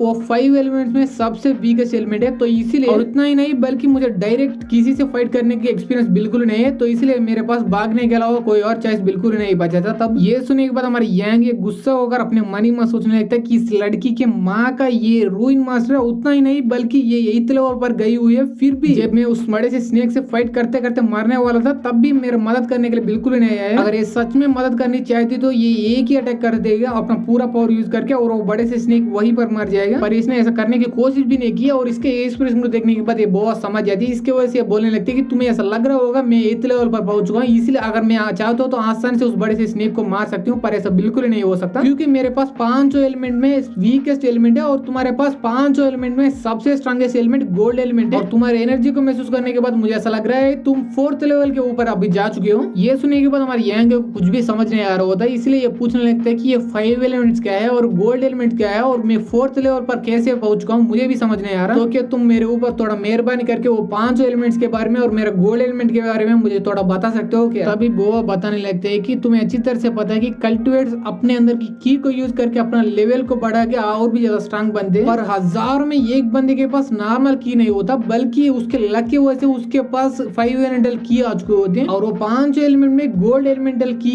सबसे स्ट्रांगेस्ट है जो कि तुम्हारे पास है। तो क्या तुझे पता है कि रून मास्टर बनने के लिए तुम्हारे पास क्या होना चाहिए? सबसे पहले तुम्हारे पास 5 एलिमेंटल की में कोई भी एलिमेंटल की होनी चाहिए। इसका मतलब जिस बंदे के पास वो 5 एलिमेंटल की होता है वही बंदा आगे जाकर रूइन मास्टर बन सकता है। इसीलिए रूइन मास्टर को इतना ज्यादा वैल्यू देते हैं वो सारे दुनिया। तो क्या फाइनली तुम्हें 5 एलिमेंटल की के बारे में और रून मास्टर के बारे में पता चल गया है कि ये सुनने के बाद हमारे यांग खुशी से नाचने लगते हैं। इसके बाद बोलने लगते हैं कि यस यस मुझे पूरी तरह से समझ आ गया, मेरे पास इतना ज्यादा कमाल का गोल्ड एंड 5 एलिमेंटल की है। इसका मतलब क्या मैं भी आगे जाकर एक तुम्हारे जैसा रूइन मास्टर बन सकता हूँ क्या? ये सुनने के बाद वो बोलने लगते हैं कि यस यस तुम भी मेरे तरह आगे जाकर एक रूइन मास्टर बन सकते हो और ऐसे बनने में मैं तुम्हारा मदद भी करूंगी। ये बोलने के तुरंत बाद ये अपना बैग के अंदर से एक बुक को निकाल लेते हैं और बुक के नाम बोलते हुए बोलने लगते हैं कि इस बुक का नाम बेसिक रूइन स्ट्राइक है और इस बुक के अंदर मेरे ग्रैंडफादर की काफी सारे एक्सपीरियंस लिखा हुआ है। तो इसलिए इस बुक को अच्छी तरह से पढ़ो और अच्छी तरह से सीखो रूइन मास्टर कैसे बनते हैं। तुमने उस बड़े से स्नेक से मेरा जान बचा लिया और उसके बदले में इस कमाल का बुक को तुम्हें दे रहा हूँ। पर यहाँ पर तुम्हें ध्यान रखने वाली बात है कि ये कमाल का बुक को तुम्हें किसी को भी मत देना है। ये बोलने के बाद उस बुक को हमारे यांगे को दे देते हैं और उस लेने के बाद हमारे यांगे बोलने लगता है कि तुम्हें इसके बारे में चिंता करने की कोई भी जरूरत नहीं, अगर तुम भी मेरे से ये बुक को पूछो तो मैं तुम्हें भी बिल्कुल ही नहीं दूंगा। इसके बाद वो बोआ फिर से अपने बैग के अंदर से 2 बाडिल को और एक ब्रश को निकाल लेते हैं। इसके बाद बोलने लगते हैं कि इन दोनों बाडिल्स के अंदर बीस्ट एजेंस ब्लड और स्पिरिट सैप है और ये कमाल का ब्रश रूइन को बनाने में तुम्हारी मदद करेगी। तो इसीलिए ये तीनों चीज ले लो और उसके बाद छोटे मोटे रूइंस बनाना प्रैक्टिस करो और कुछ समय के बाद फाइनली तुम भी मेरे जैसे एक बेसिक रूइन मास्टर बन जाओगे। पर यहाँ पर तुम्हें याद रखने वाली बात है कि उस रूइन को बनाने के लिए तुम्हें अपना एनर्जी को कंडेंस करना पड़ेगा और अपना स्ट्रेंथ को काफी हद तक बढ़ाना पड़ेगा। तो इसलिए इन दोनों चीजों के ऊपर भी थोड़ा ध्यान दो। और ये सारी चीजों को देखने के बाद हमारे यांग और भी ज्यादा खुश हो जाते हैं। इसके बाद बोलने लगते हैं कि क्या बोआ, क्या तुम सच में ये सारी चीजों को मुझे फ्री में दे रहे हो? क्या तुम सच में? ये सुनने के बाद बोआ बोलने लगते हैं तुम्हें इतना भी ज्यादा ओवरएक्शन करने की कोई भी जरूरत नहीं, तुमने मेरा जान बचाया और यही एहसान का बदला अब मैं चुका रहा हूँ, इससे ज्यादा कुछ भी नहीं। और ऐसे ही कुछ देर वहीं पर रहकर वो दोनों बात करने लगते हैं और फाइनली ये हमारे यांग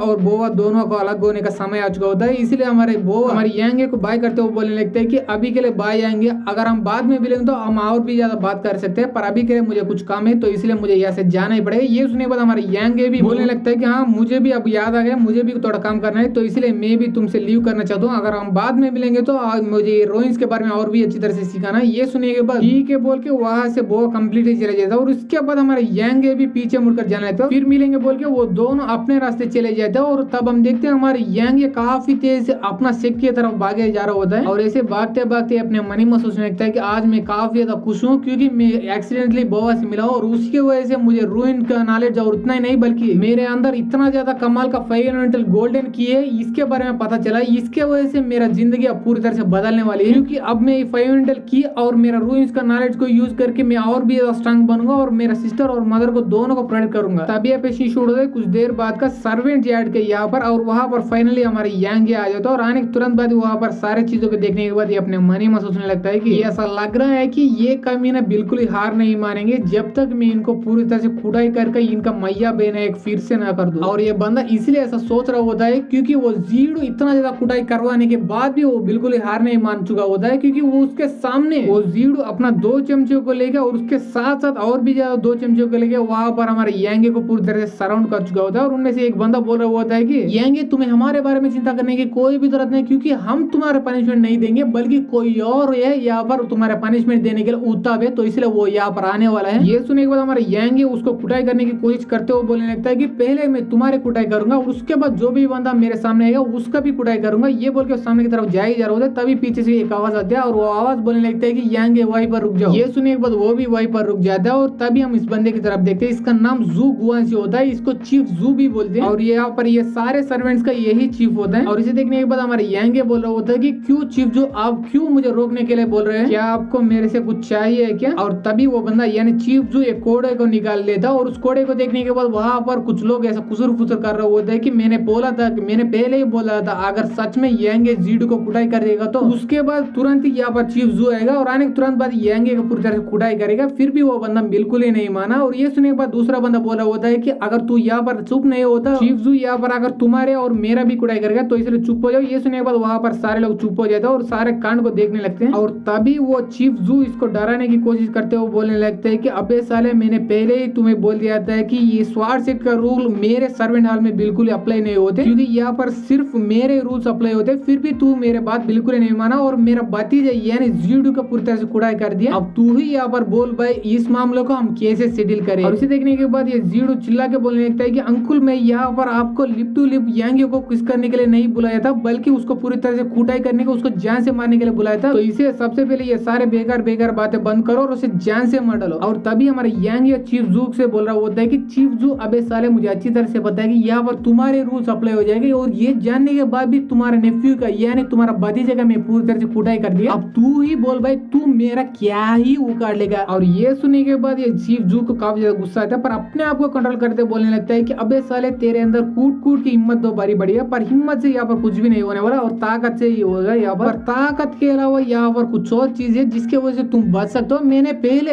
कुछ दिन पहले ही तुम्हारी सिस्टर से मिला था, वो काफी ज्यादा खूबसूरत बन गई। तो इसलिए अगर तुम्हें ये पनिशमेंट नहीं चाहिए तो तुम्हारा बहन को मेरे कांकू बहन बना दो और उसके बाद अपने घुटने पर बैठकर गिड़गिड़ा और माफी मांगो। ये जीडू थे और तभी यहाँ पर तुम्हें पनिशमेंट नहीं मिलेगा, वरना मैं तुझे इतना टॉर्चर करूंगा और इतना मारूंगा कि उसके बाद तुम्हारा रूह ही पूरी तरह से कांप जाएगा। और ये सुने तुरंत बाद ये अपना पूरा एनर्जी अपना हाथ में डालता है। इसके बाद एक जोरदार मुक्का उस चीफ जू के फेस के ऊपर कर देते हैं। इसके वजह से उसके मुंह के अंदर से खून आने लगती है और इसे देखने के बाद जीडू की फट जाती है। इसके बाद अपने मन ही मन सोचने लगते हैं कि क्या क्या क्या मैं सच में रियलिटी में हूँ, क्या कोई मैं सपना देख रहा हूँ। और तब हम चीफ जू की तरफ देखते, वो अपने गाल के ऊपर अपना हाथ रख के बोला होता है कि तुम्हारी हिम्मत भी कैसी हुई मुझे मारने की, क्या तुम्हें मारना है क्या। और ये बंदा ये सब बोल ही जा रहा होता है, तभी हमारे यांगी इसका शर्ट पकड़ लेते हैं। इसके बाद इसके काफी ज्यादा करीब आकर बोल रहा होता है कि अबे साले, मैं तुम्हारी इतना करीब तुम्हें किस करने के लिए नहीं बल्कि धमकी देने के लिए आया हूँ, तो इसलिए अच्छी तरह से सुन लो। अगर तुम एक और बार मेरे सिस्टर को देखते हुए मुझे नजर आएगा तो वहीं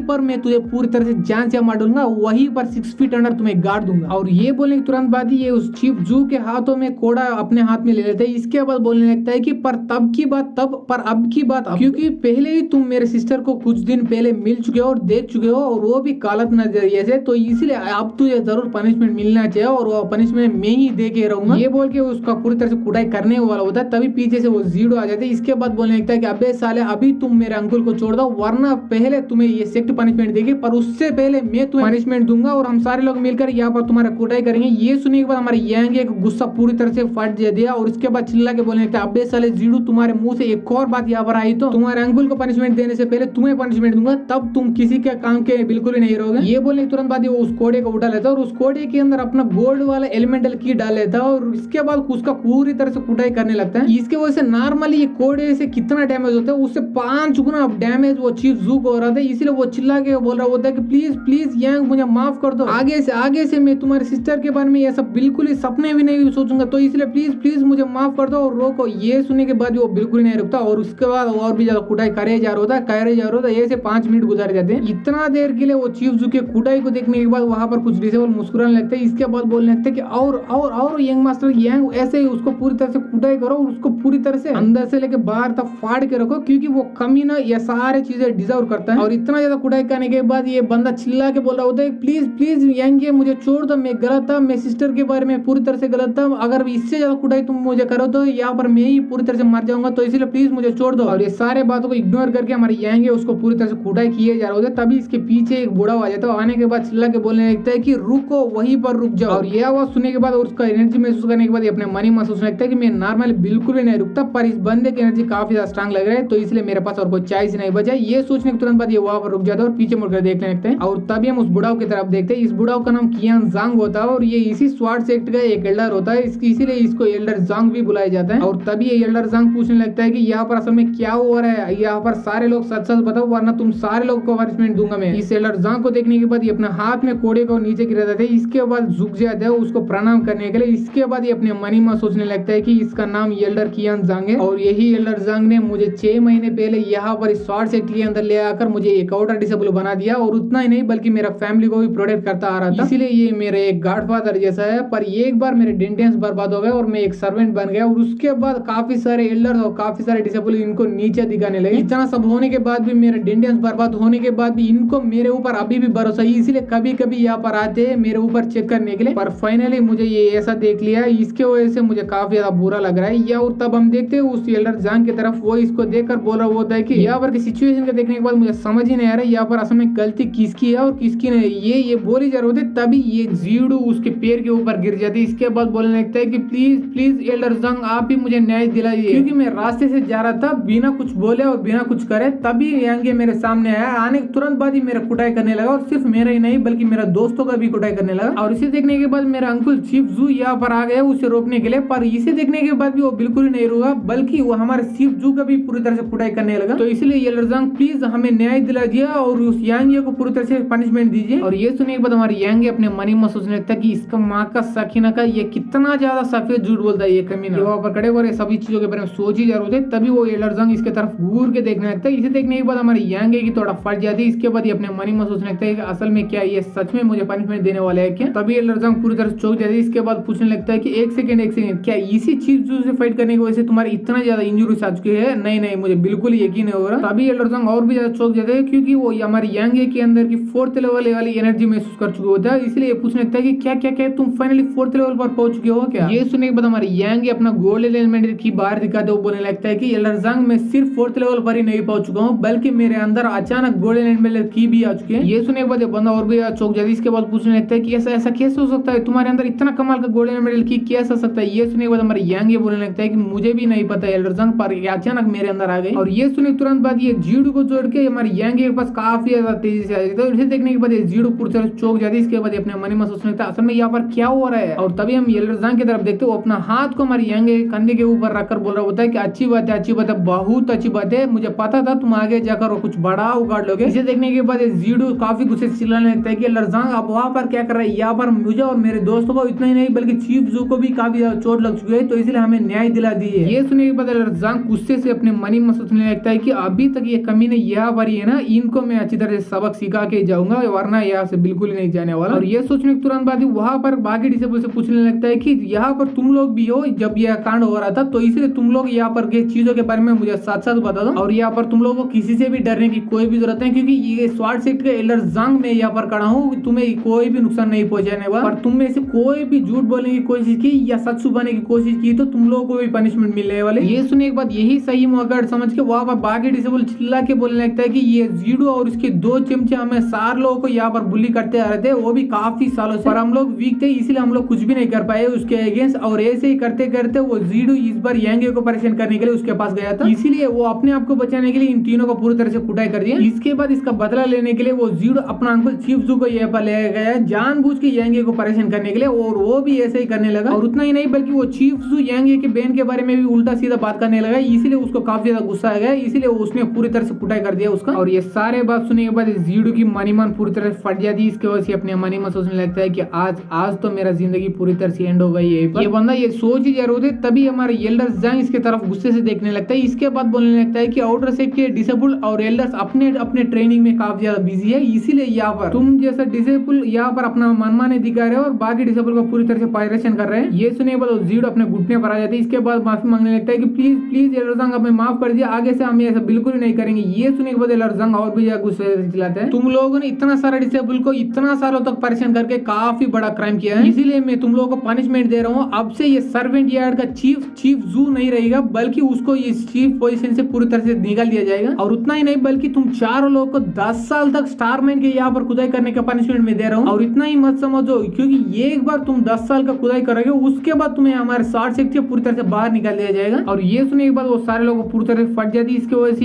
लीगे चिल्ला के बोले नहीं ऐसा नहीं हो सकता, ऐसा नहीं कर सकते एल्डर जंग आप हमसे। और ये पनिशमेंट को सुनने के बाद बाकी डिसेबल उछलने लगते हैं और कूदने लगते हैं, चिल्ला के बोलने लगता है कि आज तो हम त्योहार जरूर मना के रहेंगे। इसके बाद हमारा एल्डर जंग हमारे यांगे को फॉलो करने के लिए बोलते हैं। ये सुनने के बाद चुपचाप हमारे यांगे भी इसको फॉलो करने लगते हैं। और वो लोग ऐसे वॉक करते करते काफी दूर आ चुके होते हैं और काफी ज्यादा समय भी हो चुका होता है, ऑलमोस्ट रात हो चुका होता है। और ये पूरा समय एक भी बंदा कुछ भी नहीं बोल पाता, पर सडनली हमारे एल्डर जंग वहीं पर रुक जाता है। इसके बाद पूछने लगता है कि यांगे क्या तुम मुझसे पूरी तरह से नाराज हो क्या, क्योंकि मैंने ही तुम्हारे सिटी से यहाँ पर तुम्हें ले गया और उसके बाद फाइनली तुम्हें एक सर्वेंट भी बना दिया। ये सुनने के बाद हमारे यांगे बोलने लगता है कि नहीं ऐसा कोई भी बात नहीं एल्डर जंग, अगर आप नहीं होते तो मेरा सिस्टर और मेरा मदर दोनों ल्यू फैमिली के हाथों में आ जाते। अगर यहाँ पर मैं सच बोलूं तो मुझे काफी ज्यादा गुस्सा है, पर आपके ऊपर नहीं बल्कि खुद के ऊपर है, क्योंकि मैं आपके उम्मीदों पर बिल्कुल ही कड़ा उतर नहीं पाए, इसलिए मैं अपने आप के ऊपर ऊपर काफी ज्यादा गुस्सा हूँ। ये सुनने के बाद एलरजांग उसके कंधे के ऊपर फिर से हाथ रख के बोला होता है कि यांग ये पास्ट के बारे में तुम्हें चिंता करने की कोई भी जरूरत नहीं, क्योंकि पास्ट पास होता है और फ्यूचर फ्यूचर होता है, इसीलिए तुम्हें पास्ट के ऊपर नहीं बल्कि फ्यूचर के ऊपर फोकस करना चाहिए, क्योंकि अब तुम्हारे पास गोल्डन एलिमेंटल की आ चुके हैं, आगे जाकर तुम पूरी तरह से दुनिया को भी हिला के रख सकते हो। तो इसीलिए अगर मैं अब तुम्हें आउटर सेक्ट के यहाँ पर ले आकर आउटर डिसेबल फिर से बना दूं तो कोई भी ऑब्जेक्ट बिल्कुल भी नहीं करेगा, तो इसलिए हम दोनों वहां पर ही चलेंगे आगे। और ये बात सुनने के बाद हमारे यांग थोड़ी देर के लिए सोचता है, इसके बाद बोलने लगता है कि प्लीज एलरजांग मुझे माफ कर दीजिए, मैं आपके साथ अब आउटर सेक्ट बिल्कुल भी नहीं आ सकता, क्योंकि मेरे डिंडियंस बर्बाद होने के बाद आपके ऊपर काफी सारे डिसेबल और काफी सारे एल्डर्स भी हंसे थे, और वो सारे लोगों का हंसी मैं बंद करना चाहता हूँ, और वो लोगों की हंसी तब तक बिल्कुल ही नहीं बंद होगी जब तक मैं इस बार रिकमेंडेशन से नहीं बल्कि सीधा इस बार होने वाले टेस्ट पास करके वहां पर नहीं आऊं। ये सुनने के बाद एलरजांग हंसते हुए बोलने लगता है कि ओके ओके, ऐसा लग रहा है तुम्हें देखकर तुम अपना माइंड को और अपना डिसीजन को ऑलरेडी ले चुके हो, अगर ऐसी बात तो मैं भी तुम्हें फोर्स बिल्कुल नहीं करने वाला हूँ, क्योंकि मैं भी देखना चाहता हूँ तुम्हारे अंदर अब कितना ज्यादा स्ट्रेंथ आ चुकी है वो गोल्डन एलिमेंटल की के वजह से। और ये बोलने के बाद ये अपने स्टोरेज रिंग के अंदर से एक पोटली को निकाले थे, इसके बाद बोलने लगता है कि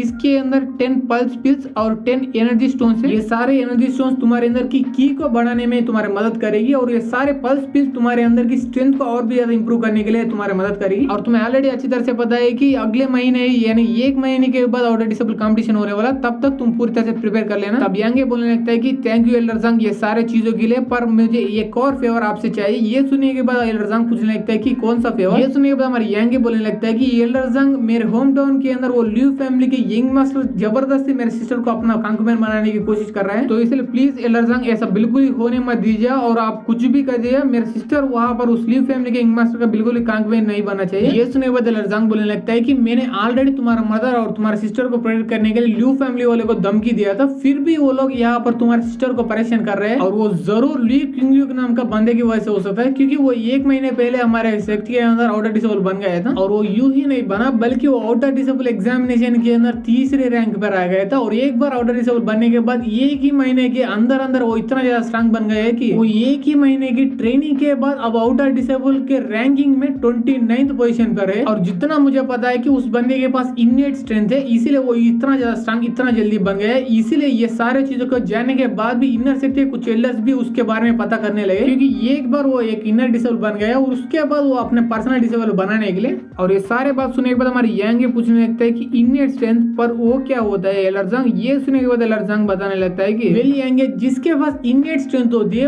उसके पास अपने आप को प्रोटेक्ट करने के लिए एक शील्ड को बनाने जितना भी ताकत होती है, तो इसीलिए कोई भी मोटल लेवल का बंदा चाहे वो मोटल स्टेज के 9th लेवल के ऊपर क्यों ना हो, वो इननेट स्टेज के पहले लेवल वाले बंदों को भी हरा बिल्कुल नहीं पाएगा, क्योंकि उनके बीच का गैप इतना ज्यादा हाई होती है। और ये सुनने के बाद हमारे यांगे अपने मनी में सोचने लगता है कि नॉर्मली मोटल स्टेज के ऊपर इननेट स्टेज आता है और हर स्टेज के अंदर 9 लेवल्स होते हैं। अगर ऐसी बात है तो मुझे भी जितना जल्दी हो सके उतना जल्दी इननेट स्टेज के ऊपर जाना है, वरना मैं अपना सिस्टर और मदर को बिल्कुल भी प्रोटेक्ट ही नहीं कर पाऊंगा। अब एलरजांग बताने लगता है कि यांगे अब मैं ये स्वार्ड सेक्ट का आउटर सेक्ट का एल्डर हूं, तो इसीलिए वो ल्यू फैमिली बंदे मेरे बात मानकर तुम्हारे फैमिली के ऊपर डायरेक्टली अटैक नहीं कर रहे हैं, पर एक बार वो ल्यू किंग आउटर सेक्ट के डिसेबल से इनर सेक्ट का डिसेबल बन गया, वो भी 3 महीने के बाद, क्योंकि 3 महीने के बाद इनर सेक्ट का डिसेबल एग्जाम है। अगर उस एग्जाम के अंदर पास होके वो एक इनर सेक्ट का डिसेबल बन गया तो वो एक इनर सेक्ट का एल्डर का डिसेबल बन जाएगा, तब उसको मैं भी बिल्कुल भी कुछ भी नहीं कर पाऊंगा, तब वो ल्यू फैमिली वाले बंदों को भी मैं बिल्कुल नहीं रोक पाऊंगा। तो इसलिए अगर तुम सच में तुम्हारे फैमिली को प्रोटेक्ट करना चाहते हो तो 3 महीने के अंदर अंदर ही तुम्हें भी काफी हद तक स्ट्रांग बनना पड़ेगा, और 3 महीने के एग्जाम के अंदर तुम्हें भी पार्टिसिपेट करके तुम्हें भी इनर सेक्ट का डिसेबल बनना पड़ेगा। ये सुनने के बाद हमारे यांगे बोलने लगता है कि आपको चिंता करने की कोई भी जरूरत नहीं है एलरजांग, मैं 3 महीने के अंदर अंदर उस लीग को सरपास करूंगा और इनर सेक्ट का डिसेबल बनूंगा। ये सुनने के बाद ये एलरजांग बोलने लगता है कि यांगे तुम्हें चिंता करने की कोई भी जरूरत है, क्योंकि मैं हमेशा तुम्हें सपोर्ट करता ही रहूंगा, और वैसे भी अब तुम्हारे पास 5 एलिमेंटल की में सबसे स्ट्रॉन्गेस्ट यानी गोल्ड एलिमेंटल की अब आ चुकी है, तो तुम्हारी कल्टीवेशन स्पीड नॉर्मल बंदों से कल्टीवेशन स्पीड से काफी हद तक हाई हो जाएगी, तो इसलिए तुम जल्दी स्ट्रांग बन जाओगे। पर सिर्फ स्ट्रांग बनने से कुछ भी नहीं होगा, और तुम सच में 3 महीने के बाद आने वाले इनर सेक्ट के डिसेबल कंपटीशन के अंदर पास होकर इनर सेक्ट के डिसेबल बनना चाहते हो तो इस बार होने वाले आउटर सेक्ट के डिसेबल कंपटीशन के अंदर तुम्हें जरूर टॉप 10 में आना पड़ेगा, तभी तुम्हें कुछ स्पेशल रिसोर्सेस मिलेंगे, तभी तुम काफी हद तक स्ट्रांग बन जाओगे काफी जल्दी। ये सुनने के बाद हमारे यांगे अपना मुट्ठी को टाइट से पकड़ लेता है, इसके बाद बोलने लगता है कि एलरजांग ये सारे इन्फॉर्मेशन मुझे देने के लिए आपका काफी ज्यादा शुक्रिया, मैं आपको बिल्कुल भी निराश ही नहीं करूंगा। ये बोलने के बाद ये अपने मन ही में सोचने लगता है कि एलरजांग आपको मेरे बारे में चिंता करने की कोई भी जरूरत है, क्योंकि मैं सिर्फ टॉप 10 में ही नहीं आऊंगा बल्कि 1 महीने के अंदर अंदर ही उस लीग किंग को भी पूरी तरह से सरपास करूंगा, और तभी अभी शुरू अगले दिन सुबह का। तब हम देखते हैं हमारे यांग चुपचाप अपने कमरे के अंदर बैठकर एक स्क्रॉल को देखे जा रहा होता है और स्क्रॉल के अंदर रून्स के बारे में लिखा हुआ था। और स्क्रॉल को पढ़ने के बाद ये अपने मन में सोचने लगता है कि जितना आसान में वो रून्स को बनाना समझा था उससे काफी ज्यादा मुश्किल है, क्योंकि देखने में और यूज करने में ये रून्स काफी ज्यादा सिंपल और पावरफुल होते हैं, पर इसको बनाने में काफी ज्यादा मुश्किल होता है और नॉर्मल लोगों को फट के हाथ में आ जाती है। अगर ऐसी बात तो मुझे कोई कॉम्प्लिकेटेड रूइन बिल्कुल नहीं बनाना चाहिए, मुझे कोई सिंपल यानी वो पावर अप रूइन जैसा रूइन बनाना चाहिए। ये बंदा ये सारी चीजों के बारे में सोच ही जा रहा होता है, तभी उसके कमरे का दरवाजा कोई बंदा बाहर की तरफ से खटखटाता है। ये सुनने के बाद हमारे यांग उसको अंदर आने के लिए बोलता है, तभी कोई सर्वेंट वहां पर आ जाते हैं। इसके बाद बोलने लगता है कि यांग एक बैड न्यूज है, क्योंकि मुझे अभी अभी पता चला है कि वो डुआन जुन यानी वो जीडू का कजिन जल्दी आने वाला है यहाँ पर। ये सुनने के बाद हमारे यांग बोलने लगता है कि तो फाइनली वो डुआन जुन यहाँ पर वापस आ रहा है। ओके ओके, मुझे कोई फर्क नहीं पड़ता, पर क्या ये न्यूज 100% सच है? ये सुनने के बाद वो सर्वेंट बोलने लगता है हाँ ये न्यूज 100% सच है। और यहाँ पर मैंने ये बात भी सुनी थी कि वो अब काफी ज्यादा स्ट्रांग बन गया है, क्योंकि वो पहले 7th लेवल पर था, अब वो फाइनली ब्रेक थ्रू करके 8th लेवल पर भी पहुंच चुका है। और यहाँ पर डुआन जुआन की कजिन यानी जीडू के तुम्हारे वजह से पनिशमेंट मिला है वहां पर स्टारमैन के यहाँ पर 10 साल तक खुदाई करने का। तो इसलिए अगर ये बात वापस आने के बाद डुआन जुआन को पता चलेगा तो वो जरूर तुम्हारे पास आएगा तुमसे बदला लेने के लिए, तो इसलिए तुम्हें थोड़ा चौकन्ना रहना पड़ेगा आगे से। और ये सुनने के बाद ये अपने मन में सोचने लगता है कि ओके ओके, मुझे लगा था कि वो 7th लेवल पर होगा, पर फाइनली वो ब्रेक थ्रू कर लिया। अगर ऐसी बात तो मुझे सच में थोड़ा चौकन्ना रहना पड़ेगा। और ये सोचने तुरंत बाद ही वो एक पोटली को निकाला था। इसके बाद उस बंदे को देते हुए बोलने लगता है कि ये लो भाई, इस पोटली के अंदर 5 गोल्ड गाइन्स है, तो इसीलिए इसे तुम रख लो। अगर आगे से इस जैसा कोई इंपॉर्टेंट इन्फॉर्मेशन तुझे मिला तो सबसे पहले मेरे पास आना और वो इन्फॉर्मेशन मुझे बता देना, तब तुम्हें इससे भी ज्यादा पैसे मिलेंगे। ये सुनने के बाद वो सर्वेंट उस पोटली को लेते हुए बोलने लगता है thank you young master young, जरूर तुम जैसे कहते हो मैं वैसे ही करूंगा। ये बोलने के तुरंत बाद ही वो उस पोटली को लेके वहां से चले जाते हैं। और जाने से पहले वो ये भी बता के चले जाता है कि ये सिर्फ रूमर है, पर जितना मुझे पता है कि वो सिर्फ और सिर्फ 15 दिनों के अंदर अंदर ही यहाँ पर आने वाला है, तो इसलिए तुम्हें रेडी होना पड़ेगा उसके। ये सुनने के बाद हमारे यांग अपने मन में सोचने लगता है कि मैंने पहले ये सोचा था कि वो अपने आप को स्ट्रांग बनाने के लिए चला गया ऐसे, तो इसलिए कम से कम उसको आने के लिए 2 या 3 महीने तो लग जाएंगे, पर मैंने जितना सोचा था उससे भी काफी जल्दी वो यहाँ पर आ रहा है। अगर ऐसी बात तो मैं थोड़ा मुसीबत में पड़ गया है, क्योंकि मैं अभी के लिए 4th लेवल पर ही हूँ और वो 8th लेवल पर भी जा चुका है। अगर ऐसी बात तो मुझे अपना ट्रेनिंग को और भी ज्यादा बढ़ाना पड़ेगा और भी ज्यादा जल्दी ताकतवर बनना पड़ेगा। इसके बाद वो एक सुनसान जगह पे जाता है, वहां पर जाने के बाद एक लकड़ी को उठा लेता है और उसी लकड़ी को एक तलवार समझ के अपना तलवारबाजी की ट्रेनिंग करने लगता है। और ये एक बार उसका ट्रेनिंग कंप्लीट हो जाता है, उसके तुरंत बाद उस लकड़ी के अंदर अपना गोल्डन एलिमेंटल की डाल लेता है और उसके बाद उस गोल्डन एलिमेंटल की से बना हुआ उस तलवार को काफी तेज से एक बड़े से पेड़ की तरफ फेंक देते हैं। और जैसे वो तलवार उस बड़े से पेड़ से टकराता है वहां पर एक गोल्डन कलर का ब्लास्ट हो जाता है और ब्लास्ट हटने के बाद तब हम देखते हैं उस बड़े से पेड़ के अंदर एक बड़ा सा छेद हो चुका होता है। इसके बाद ये सोचने लगता है कि आज के लिए इतना ही काफी है स्वॉर्ड प्रैक्टिस के लिए, अब से मुझे टैलिस्मैन बनाना यानी रून्स बनाना सीखना पड़ेगा। ये बोलने के बाद वो वही पर रहेगा, रून्स बनाना भी सीखने लगता है। और इसके बाद सीन छूटा है कुछ दिन बाद का, तब हम देखते हैं हमारे यान जाओ जी फिर से एक माउंटेन की चोटी के यहाँ पर आ जाता है और वहां पर बैठकर कल्टिवेट करते करते अपने मन में सोचने लगता है कि मैं कुछ दिनों से रून्स बनाना भी सीख रहा हूँ और बेसिक स्वॉर्ड टेक्निक भी सीख रहा हूँ, और उतना ही नहीं बल्कि जिस स्किल्स को और जिस स्टोन्स को वो जेलर जांग ने मुझे दिया था अपने आप को इंप्रूव करने के लिए, वो सारे रिसोर्सेस को ऑलरेडी यूज कर चुका हूँ। इसके वजह से मेरे अंदर की और मेरे ताकत दोनों बढ़ चुके हैं और मैं फाइनली 6th लेवल पे ऊपर पहुंच चुका हूँ। पर यहाँ पर दिक्कत की बात है कि मैं रून्स को बनाने के बेसिक्स को काफी हद तक मास्टर कर चुका हूँ, फिर भी मैं कोई भी रून को बिल्कुल ही बना नहीं पा रहा हूँ। पर मुझे बिल्कुल ही निराश ही नहीं होना है, क्योंकि जितना फेल्यूर्स को मैं पहले झेल चुका हूँ वो सारे फेल्यूर से मैं अपना लेसन सीख चुका हूँ, तो इसीलिए वो सारे लेसन को यूज करके आज मैं एक कमाल का रूइन को जरूर बना के ही रहूंगा। आज मैं ये ठान लिया है। ये बोलने के तुरंत बाद ये फिर से अपना ब्रश को उठा लेता है और इसके बाद उस ब्रश के अंदर अपना गोल्डन एलिमेंटल की को यूज कर लेता है। तुरंत बाद ये पेपर के ऊपर एक सिंबल को बना लेता है, वो फ्लेम सिंबल होता है। और ये फ्लेम सिंबल को देखने के बाद ये अपने मन में सोचने लगता है कि अब फाइनली फ्लेम सिंबल तो बन चुका है, पर इसके बाद पार्टी काफी ज्यादा इंपॉर्टेंट है, क्योंकि अगर वहां पर थोड़ा भी गड़बड़ हुआ है तो यहाँ पर ये रूइन बिल्कुल अच्छी तरह से नहीं बन पाएगी। ये सोचने के तुरंत बाद ये एक बॉटल के अंदर स्पिरिट ग्रास सैप को इसके ऊपर डाल लेता है और उसके कुछ ही सेकंड के बाद फिर से बीस्ट ब्लेड ड्रॉप्स को उसके ऊपर डाल लेता है। इसके बाद ये मनी मन प्रेयर करने लगता है कि प्लीज प्लीज इस बार तो एक कमाल का रूइन बन जाओ, कमाल का तो नहीं बल्कि बस नॉर्मल सा रूइन बन जाओ, मैं आज के लिए खुश हो जाऊंगा। और ऐसे प्रेयर करते करते वो अपना ब्रश को यूज करके वहां पर उस पेपर के ऊपर पहले रूइन को बनाने की पूरी कोशिश करता है और कुछ देर के बाद फाइनली उसका पहले रूइन पूरी तरह से कंप्लीट हो जाती है। और इस रूइन को देखने के बाद ये खुश होकर बोला होता है कि यस यस यस फाइनली मैं एक कमाल का रूइन को बना चुका हूँ, इसका मतलब मैं फाइनली फर्स्ट ग्रेड का रूइन मास्टर बन चुका हूँ। ये बोलने के बाद ये उस रूइन को अपना हाथ में ले लेता है और उसके बाद एक बार उसको चेक करने के बाद ये अपने मन में सोचने लगता है कि मुझे भी यकीन हो रहा, सच में ये इतना ज्यादा कमाल का बन चुका है कि ये जरूर टॉप क्वालिटी का आइटम है। अब गोवा ने मुझे पहले ही बोल दिया था कि तुम अपने पहले बार यस जैसा टॉप क्वालिटी का आइटम बिल्कुल नहीं मत बना, बल्कि कोई नल्ला सा आइटम बना दो। पर मैं ऐसा वैसा रूइन मास्टर नहीं बनना चाहता हूँ, बल्कि कोई टॉप क्वालिटी का रूइन मास्टर ही बनना चाहता हूँ। तो इसीलिए मैं अपने पहले बार में इतना टॉप क्वालिटी का आइटम बनाने की कोशिश कर रहा था, और इतना ज्यादा मेहनत के बाद फाइनली मैं टॉप क्वालिटी का रूइन को बना चुका हूँ। पर यहाँ पर मुझे भी यकीन नहीं हो रहा है इतना ज्यादा क्वालिटी का ये बन जाएगा। प्रॉब्लम मेरे अंदर गोल्ड एलिमेंट की के वजह से ऐसा बन चुका होगा। बंदा वहां पर खड़े हो सारी चीजों के बारे में सोच ही जा रहा था, तभी एक बंदा एक पेड़ के पीछे छुपकर कुछ ऐसा नोकीले चीज हमारे यांगे की तरफ फेंक देता है, पर हमारे यांगे को इसका बनक लग जाती है, इसीलिए वो ऊपर उड़कर डांस कर लेते हैं। और डांस करने के बाद चिल्ला के बोलने लगता है कि अबे साले कौन है चुप चुप के मेरे ऊपर अटैक कर रहा था, अगर तुम मर्द है तो सामने आकर अटैक करो, अगर तुम मर्द नहीं भी तो तब भी सामने आकर अटैक करो, अगर तू गे या लेस्बियन हो तो वहीं पर छुप कर मेरे ऊपर अटैक करो, मैं बिल्कुल ही बुरा नहीं मानने वाला हूँ। ये सुनने के बाद एक बंदा अपना पूरा एनर्जी बाहर रिलीज करते हुए सामने की तरफ आ रहा होता है। इसके बाद बोलने लगता है कि अबे साले यांगे अगर तू सच में लास्ट सेंटेंस नहीं बोला तो मैं वहीं पर छुपा रहता। और इसे देखने के बाद हमारे यांगे अपने मनी में सोचने लगता है कि इसका स्ट्रेंथ तो कोई नॉर्मल जैसे बिल्कुल ही नहीं गिरा, वो जरूर मेरे से काफी हद तक स्ट्रांग है। पर ये बंदा अचानक मेरे ऊपर चुप चुप के अटैक क्यों कर रहा है मुझे समझ नहीं आ रहा है। एक सेकंड कहीं ये बंदा उस जीडू का कजिन डुआन जून तो नहीं। और इसका एक एक्सप्रेशन देखने के बाद ये बंदा हंसते हुए बोलने लगता है कि मुझे बिल्कुल भी अभी भी नहीं यकीन हो रहा है कि मेरा कजिन जीडू तुम्हारे हाथों में पूरी तरह से हार गए हैं। वेल कुछ भी हो